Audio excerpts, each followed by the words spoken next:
will say that while at the time it was horrible, absolutely horrible, because I had to think about what's going to happen with my people, how are we going to survive?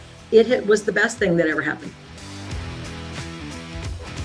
Hey there, friend. This is Stephanie Krevins, your host of the Mid-Level Leaders Hot Mess Hotline, where we have conversations with CEOs and entrepreneurs so you can learn to think like them with strategy, with focus, with an emphasis on innovation. And today we are talking with Leslie Murphy. She is the CEO of the Rayborn Group International. She has been a leader in the association management industry for more than 35 years, leading a variety of membership associations. I'm sure some of them that you've been a part of that are in the professional, educational, philanthropic, and emerging trade association sectors. She brings a wide variety of skill sets like strategic planning, visionary management, and increasing member value to the organizations that she serves. She has a proven track record of revitalizing associations and their boards across the world. The Rayborn Group International is headquartered here in Indianapolis. They're an accredited, award-winning association management and consulting and event planning firm. They were founded in 1988, and RGI specializes in helping nonprofit professional societies, trade associations, and other membership-based organizations thrive in this ever-changing world. And Leslie is at the helm of it. They have 60,000 plus members in 107 countries. So, y'all, she really knows what you're doing. And you're probably thinking, Stephanie, I get that she's the CEO of a membership association company, but how is nonprofit stuff how is it related to what I do in my for-profit company? Here's the secret. Here's what Leslie knows, and she has learned throughout her career that she's going to share with you, is the reality is every job is a stakeholder management job. Every job is a people-based business job because people do business with people, and they do business with people, ideally, that they know, like, and trust. Her go-to leadership style is check the box. Let's get it done. Let's work the process. We're going to get the results that we want to see. And as she has learned in her multiple decades in this industry is that it's not always about checking the box. And so for my leaders out there that think that you can be successful just because you're checking the box, you're getting the work done, you're working the plan, and the plan is working, I'm here to tell you that's not all you need to know to be an effective leader. So let's dig into Leslie's story, her hot mess that starts with a verbal throat punch over the phone, and then we'll come out of it and see what she's learned and lessons you can take with you starting tomorrow. All right, Leslie, tell us about your hot mess. I sure can. I was a new executive director for a trade association, so made up of organizations, the companies are members. Okay. So my first job as an exec, I'd been in association work for quite a while. And this group was in trouble. I was called in by their CPA just to help them out for a little bit because board members were all over the world, actually, and they had a small staff here in Indianapolis. And I was called in and they had financial issues and they didn't even know what issues they had or didn't have. Anyway, so my very process-oriented person came in and I'm like, okay, so here's what we're going to do. Here's what we're going to do. And the president at the time was a lot like me. We could do 3 sentences, finish each other, 3 points, finish each other's sentences. We were good to go. Yes. Awesome. I thought, great, we're getting so much done. This is awesome. And then there was a day when the person who was secretary of the organization called me and she blew me up. I don't, honestly, today, I even try to remember the words she used, but I had never, ever, and probably almost still never have, had a conversation with a volunteer that was that volatile and where I was just blown away. I just had no idea how to react. I had no idea what to say or what to do. Was she telling you everything you'd ever done wrong or what was it? I was certainly the target at the time, but it was really how she was being wronged by the organization, which at that time had one female president in its entire history, and that was 20 years before her. Oof, right? okay. And so she's at that time, we changed things later, but at that time, a very male-dominated industry. She and I were exactly the same age. Her husband had died, was killed, and young. So that threw under some things. So not trying to rationalize on, but I just, at that moment, I was shell shocked. All I could say is, I'm sorry, I'm sorry, I'm sorry. And I didn't even, because it was just coming out of her. All of it. It's like a bad, relationship where everything that's ever happened is just going to come out all at once. Yes. And that's what was happening. Yes. And so I got off the phone and I was just, I was just crying because I had no idea what the heck happened, really, and what I was going to do, because I knew this was bad. And so I went home and, unloaded to my husband and thought, and I said, I'm not going to get anywhere on the phone with her. Calling her the next day is, I could try, because that was some advice. Try, just see if she's let it all out at the next day, is everything okay? So I tried that a little bit, but that night I realized I need to go see her. I need to get on a plane, my own money, and go see her. And I did. And I did. And I called her. I said, hey, I want to go. Great. So, and why, help me understand, why did you feel, because she just word vomited on you, spewed this violent venom at you. Yep. And Leslie goes, let me come be with you. Why did that feel so important in the moment? I knew I wasn't going to be able to fix it. Okay. If I didn't go. Okay.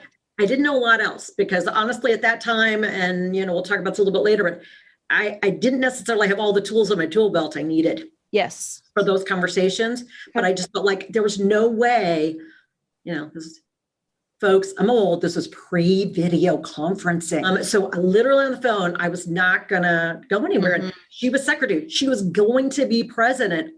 She wasn't going away, right? That wasn't gonna happen. So I flew to see her. And she was like, no, you don't have to come. And I'm like, no, I really want to come. So I came. And I'll say, once again, didn't have all the tools in the tool belt. Don't even know if I would today, but certainly didn't then. And I really tried to have some conversations to get to know her better, understand where she was coming from. And once again, it was a really little thing. I had come in, and once again, not only financially were they in a mess, but just governance, association governance stuff, right? Mm-hmm. So the secretary literally took the minutes for an international organization. And she's a woman in a male-dominated organization. Right. And so I'm thinking, oh, yeah, she's going to think that's awful. Why would you want to do that? That is staff job. That's a staff job, right? You shouldn't be doing that. Well, she thought we were taking away her power. Because once again, I didn't know all of this, right? I didn't have all this history and know all this history because I hadn't taken the time to figure it out. We'll talk about that. So I went and, we hung out, and I went to some of her locations I went to her offices. We hung out, but I also, it was a little bit of a passive aggressive conversation. So she wasn't telling me all of this necessarily. And so we get done and I say, Nancy, are we okay? Yeah, we're fine. Always glad I went. We weren't very fine. And so through that whole year, or probably 18 months. Now, good news, I then saw her again at industry events, things like that. And it got better. It really didn't get to be better until she was president. And after that, and then I was always the person she called if she had a question. We would see each other at events and, and have a good conversation, have a good, laugh, have a drink together, all good. Okay. But it was, once again, I left, and did I have resolution when I left Omaha? No, I didn't. I really, and I didn't even know what resolution I didn't have. I just knew it wasn't settled. And a couple other things came up through that time. And I really, I tried more because I'm a process person, especially back then, right? Yes. Good, strong manager, not necessarily good, strong leader, not good at EI, right? EQ. I'm an ESTJ for the Myers-Briggs people. I'm a DI for the DISC people. I'm a high A for the predictive index people. So that just wasn't, that relationship piece was not my strength. Mm-hmm. And we literally did. We had another situation, maybe about a year and a half later, I can't remember the exact timing, where she basically had all the board together without me. And then it really was about me. Oh, right? It was Okay. about me before, but it was, once again, it was more about that history, but it was about me. And like I said, before that had been that fixer. I had come in, 6 years. I wasn't the long haul maintainer. Okay. And this was my first exec job, but I'd been that, hey, you got a problem. I'm going to fix it for you. I'm going to fix it for you. I'm going to fix it. And I had with that organization. I mean, flipped around their finances like crazy, but that didn't mean enough to her. It for whatever, it just didn't. And so it was very hard. Because I felt like I was under personal attack. I was working a lot of hours, so I didn't feel valued. And I felt almost like she did probably. I was their first female exec at all. It had very much been an old boys club before either one of us came into the organization. A very, even, a small group of men even ran certain key things within the organization and kept their little clique that way. I always felt like she was treating me the way she was feeling. Yes. That, so I probably still today would take it very personally, and I did. What I realized was the good thing was that president who was like me, and I could get a lot done. The bad thing was there could be nobody behind us and we wouldn't even notice. Yes. We wouldn't even notice. And she was she was going to throw up that flag pretty hard. But it was that I have to build relationships with every single board member. I've got to have I've got to understand their history, because I walked in and just went to fix. And you've got to understand people's history. You don't have to use it as an anchor, but you've got to understand it to help them move forward collectively. And I didn't get that at the time. Right? Yes. I was trying to check off my list, fix the things I could fix. President and I were in lockstep. We're moving forward. I didn't understand. I needed to make sure everybody was staying together as we made that journey. Yes. Oh my gosh. So your hot mess reminds me of my early career experiences and how not to do change management too. Exactly. So my first job out of grad school, I worked for a regional nonprofit, and I'd been brought in to implement some branding that I was told had already been decided on. And at one point I had a advisory council president, a very wealthy gentleman who was probably 40 years my senior, email me and tell me that I was ruining his organization he had worked so hard to build. Yeah. And I remember I just forwarded it to my boss and said, I'll let you handle that one. Like, I'm not touching that with a 10-foot pole. If you've been the boss. Yeah. Right. Yeah. Then where do you go? Yeah. I mean, it was, and that never got resolved. And I didn't feel like it was my role. I was like, honey, I earn $36,000 a year and I work 12-hour days. Like, trying to pay my student loan debt. Come on, Yep. I owe more than I make every year. I'm good. Like, you work on that one. Oh gosh, the difference between our task-oriented styles and our relationally oriented styles have created so many issues in organizations. Because I'm actually very relationally driven, but I sound like a task goal-oriented person because of my DI style. But so I'm curious. So you went out to fly to see this woman, which is a beautiful show of like human connection. Nah, I was scared. Did you set any intention for that conversation? Or were you just like, I'm going to show up and see if physical presence changes anything?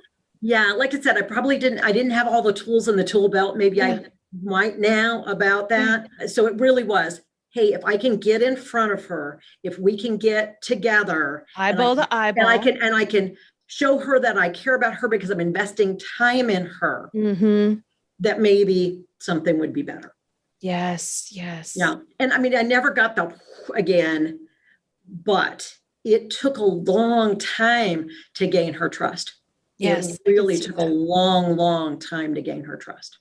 And I'm also curious about the element, because I've experienced this in my career. The women who had to be women and people of color, and women who are people of color, had to be trailblazers for us in many ways that we'll never quite understand. And it's Leslie, you have to feel what I had to feel in order to be where I'm at. And I'm curious if you ever felt that. That's a great question. Yeah, I think we're horrible to each other.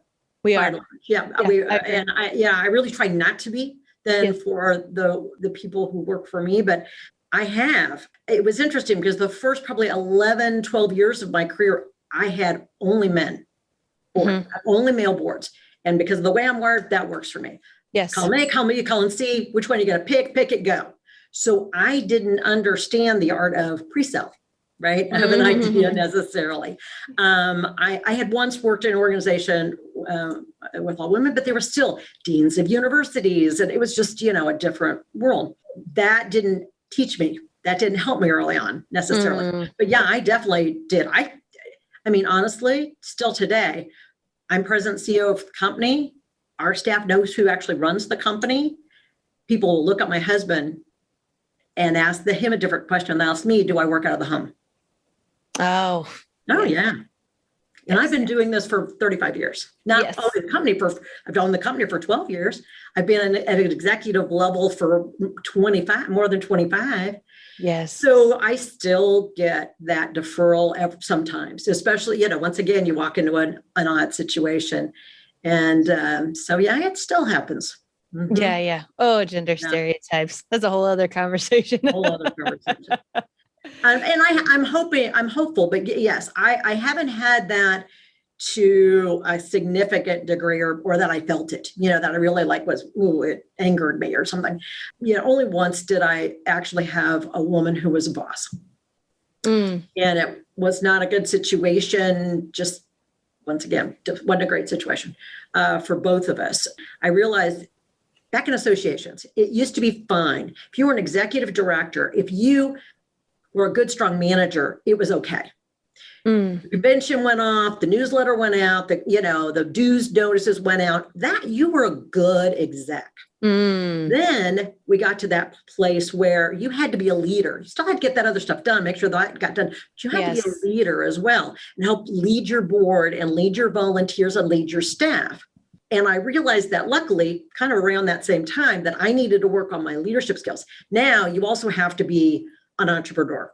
You have to have a little bit of an entrepreneurial mind because there are for-profit organizations out there eating your lunch and taking your non-dues revenue because they're taking your education, your programming. They're providing certification, CE for your organization, things that people used to rely on you on. So you have to have that entrepreneurial spirit too, a bit. And so I guess I'm lucky in a sense that something like that happened to me early in my career. And I went, wait a second, I'm always going to be that hard DI. I'm an ESTJ all day long, but I have to be able to figure out how to meet people where they are.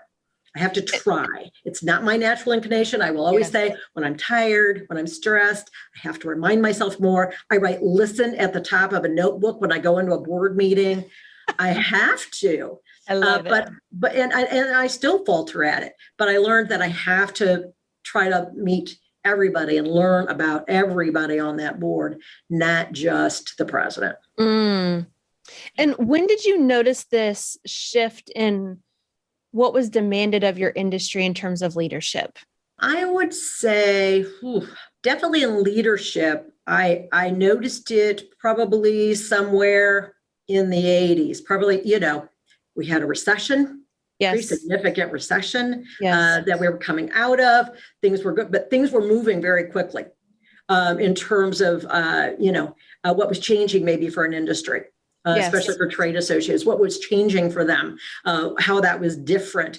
And also volunteers' time.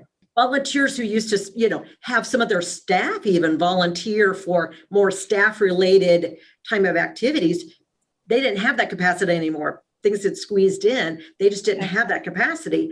And so staff was being asked to do more and more and more. So boards didn't have the time or sometimes maybe you didn't get the right level of person anymore because they were at a point where they had to be running their company or doing something very different. So getting board leadership was even a bit of a challenge than, mid 80s or for sure. Okay. Then, certainly the entrepreneurial part, really probably happened somewhere in the 2000s. It just very different. Yeah, the rate of change in business grew exponentially after the dot-com bust. Yes, okay. Exactly. So then in the 80s, we've got baby boomers truly coming into corporate leadership as well as civic leadership. The age of the charismatic leader was dying down. The age Absolutely. of teams was building. I love that example because in the 80s, so many folks love to blame millennials for being collaborators and team players. Right. They were trained to be team players in the education system because business was saying the future of work is team playing. Right. And now we have team players in our workforce. Where all the MBA schools went to these, this clustered team kind of oriented graduation projects, capstone projects. Yeah. Yes. Yeah. Baby boomers always forget about that part when they complain about millennials. I don't know why, but the age of that charismatic leader, it was just no longer enough. And emotional intelligence and strategic thinking were vital to company success. And I will tell you, EI was coming out and there was courses and there was this, I will tell you, I went, I don't get this, right? I don't understand. I don't understand why I need this. I really did. Hand to goodness, totally did it because, that's back when I didn't even realize I did it, but all I read were, nonfiction books. It was usually, how do you, what are the steps to? Right. Exactly. Because I was still very process oriented in my head and I'd never been faced with that kind of, why do I need this? Well, then, why do you need this? Yeah. And a woman screaming at you. Yeah. Right. Wow. Yeah, and I do think, once again, this is where, we talked just a minute about this. I'm sure you've dealt with this as well, where you say something and it's perceived differently than if your male counterpart had said it. Oh, story of my life. Story of my life. Story of my life. For those who cannot see us, we are both short, pushy broads. And so sometimes people misinterpret our directness. But I think so even more so trying to think about how we're messaging. And once again, this has been long work in progress for me.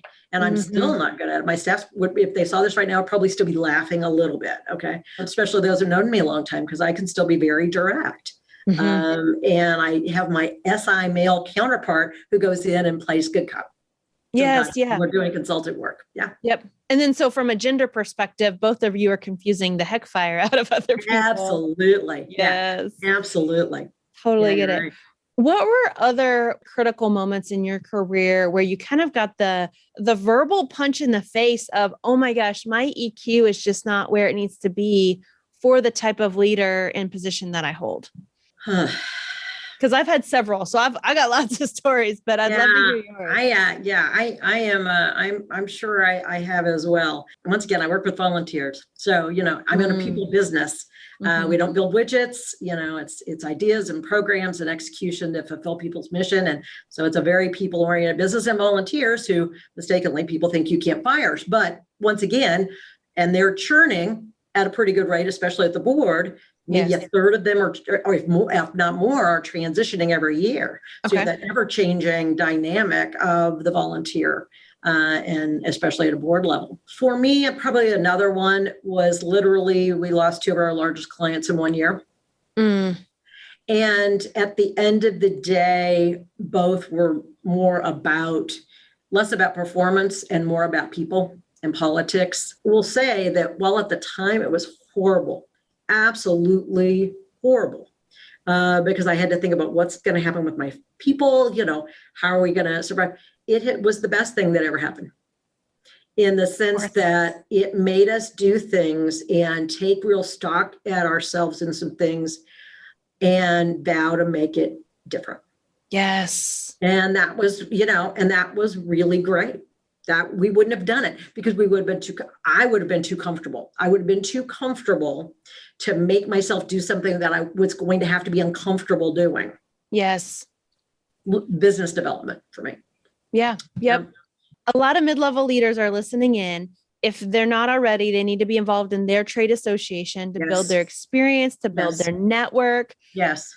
And can I say one thing about that? Yes. I never want to hear you say you're too busy to get out of your office. Oh, that is BS. Oh, that is BS, because then you're going to come see me when you want a job. And I'm sorry, I'm not going to necessarily talk to you, because if you're not making the time, it's like self-care in a way, right? That may sound like, but no, if you're not feeding yourself new Yes. information, new ideas, new perspectives, instead of just what you know in your four walls of your office, then you're not a good leader and you're not going to be. That's right. Yeah. Because the only thing you own in your career is your network. Like no one can take your people away from you and what you That's know. right. Like nobody. You need Yes. a kitchen cabinet. You need it badly. It'll change over the arc of your career, and it should. Yes. Some may stay the same, but some may change depending on some skill sets that you need help and support with. The blind spots that I have, I need people who will take those blinders off of me and tell me what that really is. Yes. Yeah. I mean, the only reason I have what I have in my career is because of the people in my life and the networks that I've built. Yes, ma'am. Some intentionally, some on accident, but that's the Yes. only reason I have what I have is Same because here. people are willing to do the work with me. Why are hidden agendas so destructive? If people can't feel that they can be their authentic self with each other, there's no trust. And with no trust, there's really not change. There's really not progress, because whether it be a team at work or a team at a board meeting, I'll use the team at the board meeting because we kind of started that. So if I have a group of business owners who are competitors at a board table, and we have to say, hey, for the good of the industry, for the good of your association, you have to work together. If they're not willing to kind of we talk about the hats, and I've literally had board members who do a great job of this. I'm going to put on my company hat for a minute and tell you why this is good for us. Then we're not good for us. And then I'm going to take off that hat. I'm going to put on my board hat and tell you why I think this is good or bad for the association. Yes. And the fact that they will do that is huge. But if you can't trust each other, then you're not going to have real conversations either.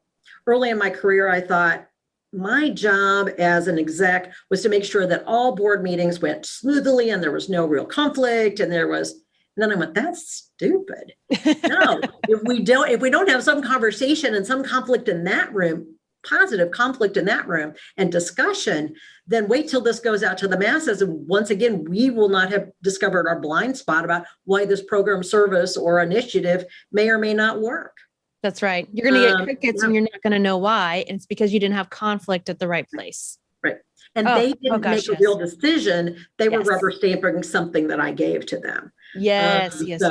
Yeah. And that happens in teams, internal, external, boards, committees. I mean, the more that you value input over decision making, the more you're going to have a watered down idea that's not going to resonate with anybody. It's just, and it's a tough balance. It's a tightrope, right? Is that, especially when you have different personalities in the room, right? Yes. How do you navigate a little bit of moving things forward, yet having enough conversation? And that's that is really an art. And honestly, for many boards, certainly for staffs, this is a whole lot easier, but many boards, I've used Myers-Briggs or DISC or some other kind of assessment with the whole board, especially if I felt, I had one board where people thought a board member was just a contrarian. Yes. And I didn't really think he was, and that he just liked to talk. No, and I felt like different. But once we did, and we happened to do DISC at the time, did DISC, they understood why he was doing what he wanted. And it became kind of fun. Or Myers-Briggs, oh, you're just being a P right now. You're just, and so it didn't, it took that kind of so individual a language, right? Yeah. It could become much more fun, or it became less combative, because then we'd say, I'm going to break you into small groups because once again, I need my eyes to be heard here. These are going to get heard all day long, but my eyes need to get heard. My introverts need to be heard. So we're going to break into some small groups. We're going to survey ahead of time, or we're going to put out a bunch of information 2 weeks before the meeting so those folks can think about it, because the other ones just could sit there, read it, and make a decision. But some people need to process differently. Yes. Right? And those people are going to bring up much more thorough issues than folks like me who just make a decision on the fly. Oh, yes. That's why we need each other. Love that self-awareness. That's so good. Well, let's take a quick commercial break and then we're going to come back and I want to get your perspective on what folks need to know about being in your shoes. Okay. All right. Sounds great. This season of the Hot Mess Hotline is brought to you by my Hot Mess Quiz. One of the common lessons that my clients learn during coaching is how to really evaluate a problem dissect it for clarity, and then take action on the tasks that really move the needle. The Hot Mess Quiz can bring you that focus too. As a leader, your work life is full of, well, work. But according to Pareto, 80% of that work isn't even impactful. If you need to create growth and change, you need to focus in on what truly matters and what will drive new results. Take the Hot Mess Quiz by clicking on the link below, which is stephaniecrevens.com/Hot Mess Quiz. Just like this podcast promised, and this is in the real world too, what happens when people stop being polite and start getting real? That's what you're going to get in this report. It's going to be tailored to your business hot mess to tell you exactly where to focus your efforts first, and then how to bring your team along to get the change that you need to create. Go to stephaniecrevens.com/Hot Mess Quiz. Don't wait another minute to start becoming the pro troublemaker you've always wanted to be.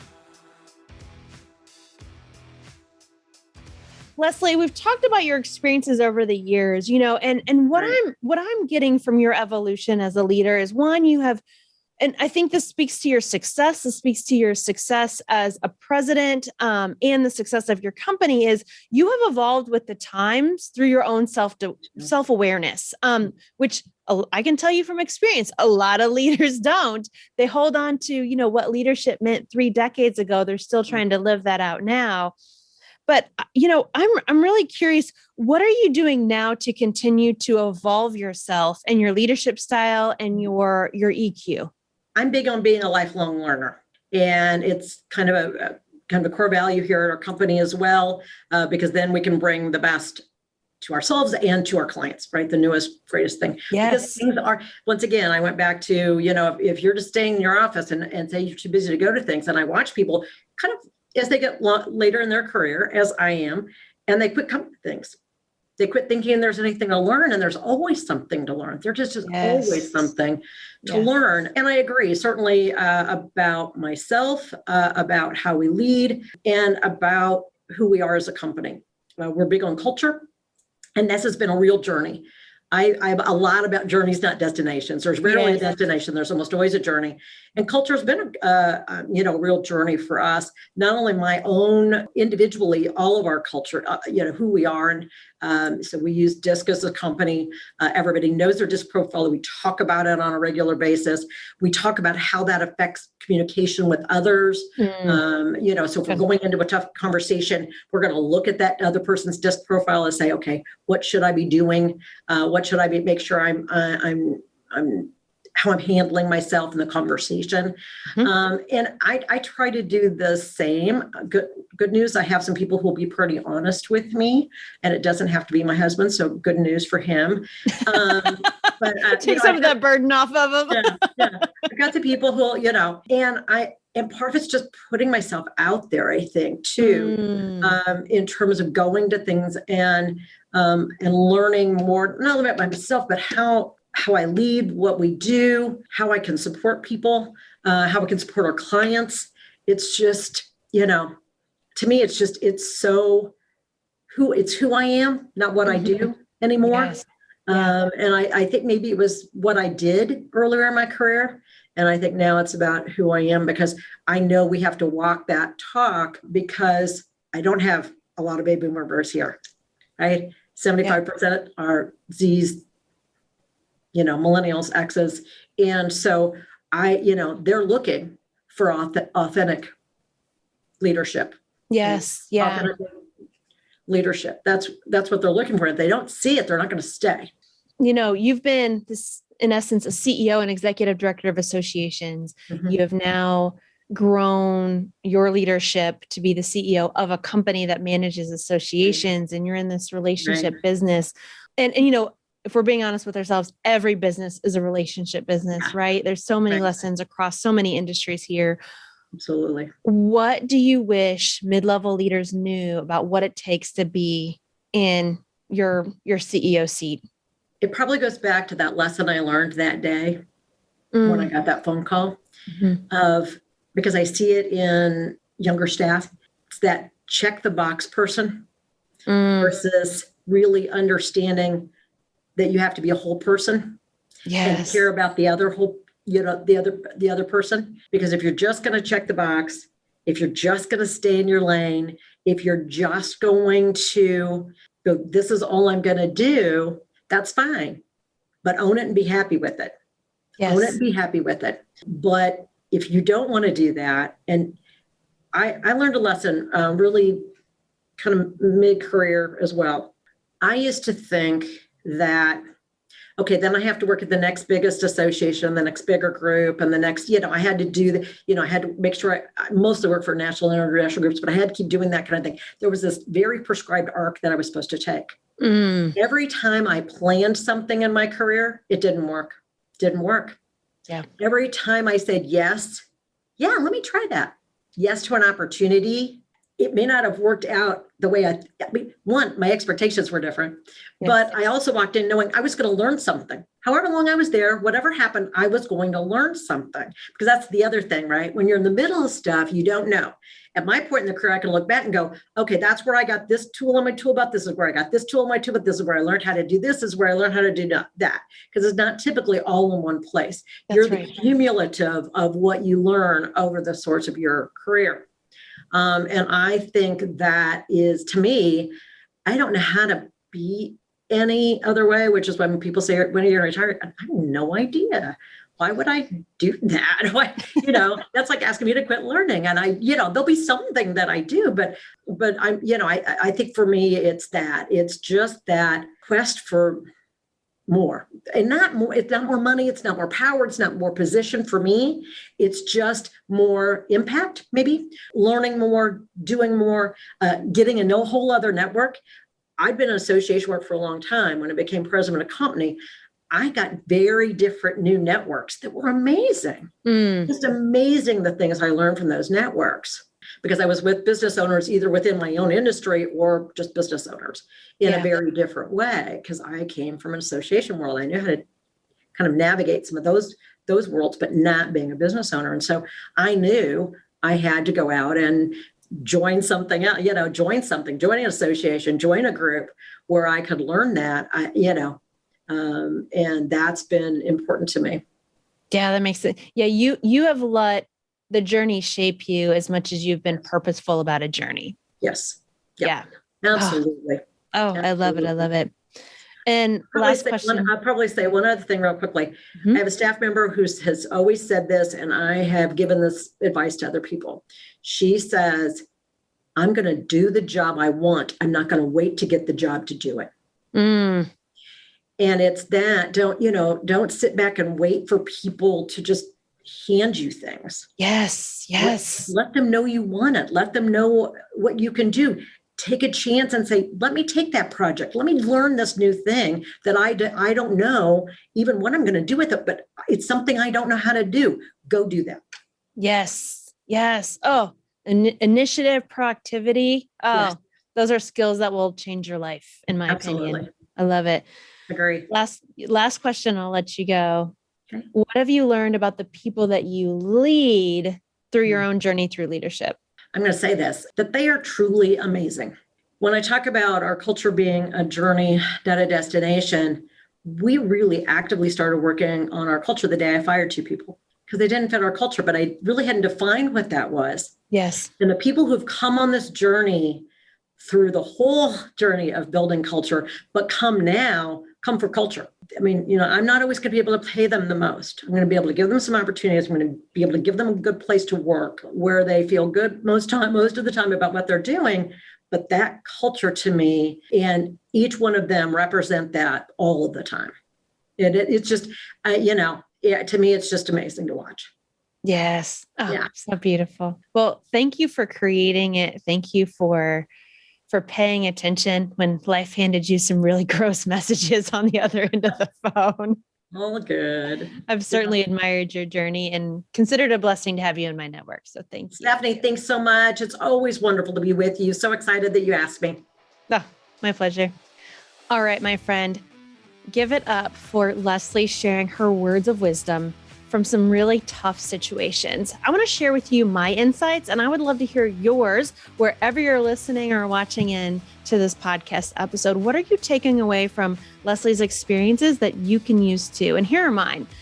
Did you hear when she said she realized that for that board member, she was taking away her power? She didn't know it at the time. She didn't know it until she experienced kind of like the passive aggressive and the violent backlash. But that's what she was doing unintentionally. And so when you think about your change management initiatives or any kind of plan that you have in place, are you cognizant? Do you have the emotional intelligence to realize where are you shifting power from one person or one team to another? And where do you need to handle that with a little bit more grace, a little bit more influence skills? Also, do you know what role you want to play in your career? Are you a maintainer? Are you a fixer? Are you a builder? Are you someone that carries a team through stability and that's your job? Do you know what role you play? And that's really important because part of the reason mid-level leaders get frustrated and feel stalled out in their career is they don't know if they're a fixer, if they're a builder, or they're a maintainer. Do you know which one you are? I'm a builder. I know that about myself. I want to hear what yours is wherever you're watching in. Also, did you hear about the trends in the evolution of leadership in our culture, as well as Leslie's style? Do you know if you're keeping up with the leadership style that those that you're leading are expecting? Because different generations expect very different things from us as leaders, and that's okay, right? Let's not blame other generations for being different than us. Let's ask what they need and let's evolve ourselves to give it where it feels authentic. If it's not authentic to you, don't do it because people can see through that BS. But give people what they need. And before you can give them what they need, you need to ask them what they need. But also at the same time, you need to share with them what you need as well so that that relationship, that trust can be a two-way street. The lesson that this conversation brought home for me is the destructive nature of hidden agendas. When we don't speak up about a topic, when everyone that needs to be in on that topic is in the room, when we don't bring up the hard stuff and instead we let the meeting after the meeting rule what's really happening, you're stalling out change. You're creating passive aggressive behavior within your organization, within your team. Stop it. Like in the words of Bob Newhart, just stop it, right? We cannot let hidden agendas rule what's really happening in our companies, in our teams. It doesn't matter if it's a board, if it's volunteers, if it's staff, hidden agendas must be brought to light. I also loved her example about how she can bring competitors together through a trade association, and they can wear both the hat as being part of their business, where there's competition with their fellow team members. Then they can put on the hat of cooperation and collaboration, right? They can see both perspectives. And if we're being honest with ourselves, the exact same thing is happening in our organizations where people feel competitive with their own colleagues because there's not a culture of one mission. So until you have a culture of one mission, you've got to get your people on board in terms of being able to see from their own perspective, take off that perspective and see it from the perspective of that one mission. Friends, those are my takeaways from the conversation. Again, I want to hear yours wherever you're listening in. Make sure you hit that subscribe button so you're the first to get the next episode out. Now, let's get off the internet. Let's be pro troublemakers that get real, impactful, life-changing work done. And I'll see you soon, my friend.